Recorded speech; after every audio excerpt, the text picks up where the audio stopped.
Hi, this is my follow-up video of trying to manifest $4,000 in about a month, 4 weeks. If you didn't see my last video, I had to get my wisdom teeth out in the middle of July. So in the middle of June, I decided I would try a game of manifestation where every day I would try different techniques, kind of document what I do and how it shifts my life. I needed $4,000 to get my teeth out. Like I said in the last video, they put me on a payment plan, so I didn't have to have the money right away, which I guess is already a blessing if you want to look at it that way.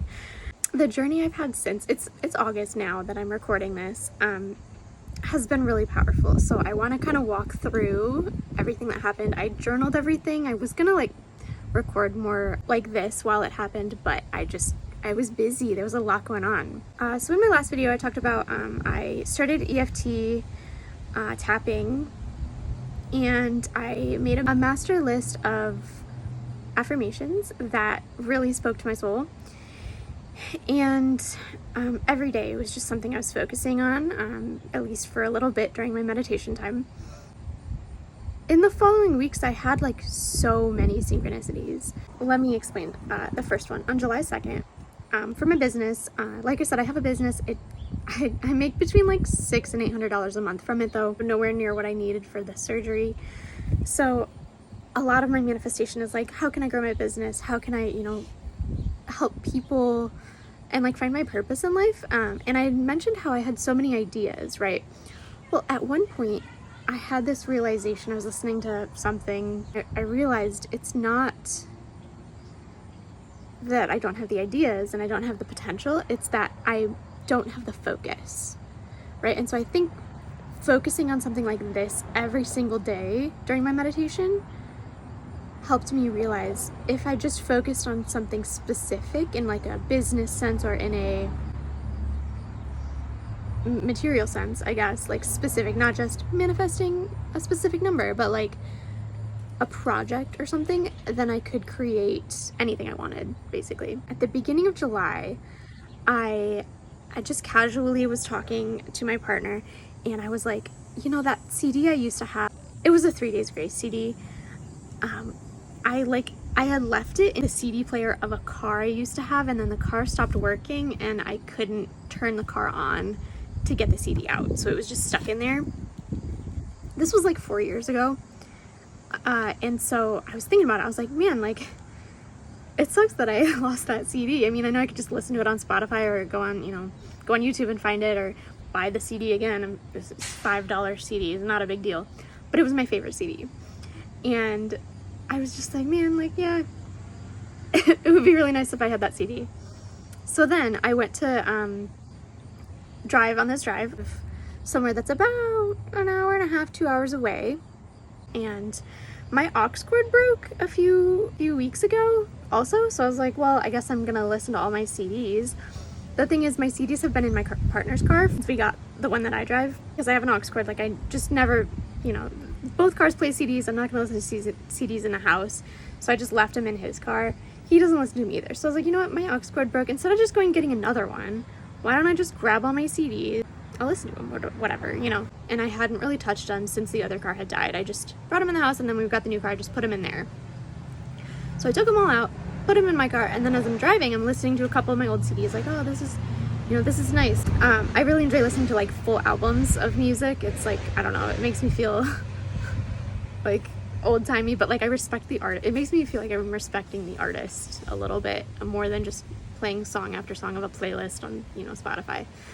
So I'm in the car driving, and I'm maybe 20 minutes from where I have to be, and I'm like, it sounds good. This Metallica CD sounds interesting, right? I don't remember any of the songs on it. This is an old CD I haven't listened to in clearly 4 years, right? So I open the case, and I was in a gas station because I stopped to get gas, and I kind of didn't look at the CD. I wasn't actually driving, but I just didn't really look at the CD. I kind of just was like, all right, I'm gonna get ready, I'm gonna boom, and then I'm gonna go drive, right? The moment that it played, I remember when I pulled it up, not really looking at the CD, being like, that looks like that other CD. And the moment it played, I was like, that's the 3 Days Grace CD that I was looking for. I had put it in the Metallica case, and because I have the case of the 3 Days Grace one, but it's empty. Turns out I lost the Metallica CD, not the one I wanted. So for 4 years, I didn't know that. I didn't expect that. But the other day, I thought about it, and I was like, oh, it'd be nice if I had that CD again. And then like 2 days later, the universe was like, here, have this CD again. So like that just got me. And it was minor. Like I said, it was like a $5 CD I bought at Best Buy back in like 2015 or something. Okay, so that synchronicity just like really, encouraged me. Oh, and so then over the next couple days, we had different festivities that we went to for the 4th of July. Like my neighbor had a party, my partner's boss had like a corporate thing, sort of. Everything was so fun. And I just feel like my ability to like segment and tend, if you know about Abraham Hicks, has been like so powerful. And so if you don't know what segment intending is, it's when before something happens, you think about it a lot and you think about how awesome it's going to be, how great it's going to be, how much fun you're going to have, how, like just anything good that could happen, you try to think about those things. And she talks about how like first thing in the morning, you're laying in bed, you think about how amazing the shower you're about to take is going to be, or how delicious your breakfast is going to be. It's going to be the best breakfast you've ever had, right? Even if it's like toast or something, it's going to be the best toast you've ever had. And just having that mentality like before you even get into things. And so that was kind of a really big thing. Like, and I guess because I have like social anxiety sometimes, I feel like large gatherings or being around people isn't always my favorite. So to mentally tell myself that it's going to be so great and awesome and wonderful, and I'm going to be, have a great interaction with people, it was really magical. It was really, really wonderful. So that's something I've gained through this whole experience as well. Just in general, my ability to segment and tend has been awesome, and I'll probably get into that more later as well. The other thing, so when you're trying to manifest wealth, something to look out for is signs of wealth around you. And this has been, interestingly enough, like very prominent this last few weeks as well. But on the 4th of July, or like the day after something, I went to this like corporate get together. It wasn't really a corporate party. They invited like a lot of their personal friends too, I think, but it was just like my partner's boss had a party at his house. Multi-million-dollar house on a lake. Beautiful, beautiful house, beautiful amenities in the house, like a pool and a jacuzzi, and like so beautiful, right? It was so beautiful. These people are so wealthy.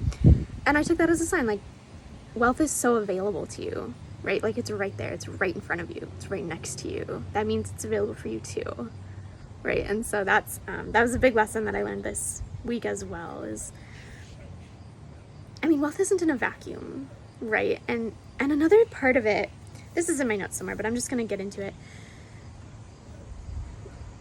Giving and generosity and creating something that benefits people. I don't know. I don't want to manifest for selfish reasons, but sometimes I get so caught up in what I need and what I have to pay for or whatever that I forget that like we're all in this together. Like creating wealth for other people, with other people, is 10 times more powerful than just doing it by yourself, right? Not that I'm like necessarily by myself creating wealth, but that could be a block that I have, that I realized. And when you think about, like I said, I have so many ideas, I just need to get focused on them. A lot of these ideas are like ways to help people that I feel like I'm not able to do until I have enough money to start the business. But at the same time, it's like, no, focus on helping people first, get focused on what you can do, and the money will flow. And that's kind of something I've been thinking about a lot lately. And ever since then, like, it's been a few weeks. I was trying to go more linear with this, but I'm just getting excited and I just want to keep talking about it. Lots of challenges coming up, but it's getting easier to cope with them. And to be honest, I feel like it's showing me that I need to be more soft and more gentle with people and more accepting and not be so judgmental. I feel like maybe I'm really judgmental. And that's something I'm kind of trying to work through and letting go of that. On the 10th of July, I went back to the same place, the same area in the state. I'm trying to be vague on my business, but it was about an hour and a half away, whatever. But I had this like meeting, and I had this idea to liquidate some of my business. Like I was like, if I could even get an extra $100 a week, that would be immensely helpful, or an extra couple $100 a week, or even just a couple of $100 a month. Like I had this idea, and I was like, technically it's an idea that is limitless. It could scale, and it could bring in a lot of money, potentially more than I even need for the surgery, right? So I was really hyped about this. I was thinking about it for like multiple days, right? So then I went to this like business place or whatever, meeting, again, trying to be vague. And I was really excited. It was gonna go great. And I was waiting in the waiting room thing for like 3 hours. Finally, it's like 6 p.m. They closed at 8, so it was fine. But it was 6 p.m. because I went after I had gone and done my other work for the day. It was 6 p.m. and I just decided to go up and be like, hey, like, just wondering, like, when I can, talk to somebody. And they were like, oh, like, they forgot about me. Because I saw multiple people come in before me and leave before me. So they literally forgot about me. And besides that, when I went to the meeting, they were like, it's, they basically were like, we can't do anything for you. We don't want to be a part of this. Like, and so I drove an hour and a half. Technically I was there for other reasons, but I was so angry leaving that place. It was like, I wasted 3 hours of my life far away from home. Like I had other plans after that I had to cancel, I didn't think it would take more than an hour. Oh, it made me mad, okay? So then, the first thoughts I had, though, I realized later on, looking back, I realized the first thoughts I had were all of my deep insecurities. I'm not good enough. I'm not worthy enough. I'm not charismatic enough. I'm not pretty enough, or whatever. And it was just like, that had to happen on purpose to show me all of those limiting beliefs that I still have. I absolutely still believed all of those things. And then I got really discouraged because I was like, that whole idea I was kind of riding on to make this project, manifesting and documenting it, work, it didn't work out because of that. And it's like I had put all of my eggs in one basket. I thought I was getting focused. I thought I was, doing all the right things, and it didn't work out. But it didn't work out for a good reason, to show me where my limiting beliefs were. And I'm so grateful for that. I'm so grateful for that experience. It was absolutely horrible. I cried like half the time, like half the drive, like, like not the whole drive, but I cried for a lot of the drive home. And now looking back, I can just laugh because how beautiful the universe is to put me in the exact right spot to trigger those emotions, to put me in the exact right opportunity where I was really excited, and then to allow me to try something and fail and learn from it. It's so beautiful. So that took me down for a couple days. I'm not gonna lie, that took me down for a couple of days, but I absolutely believe it was a synchronicity and it had to happen.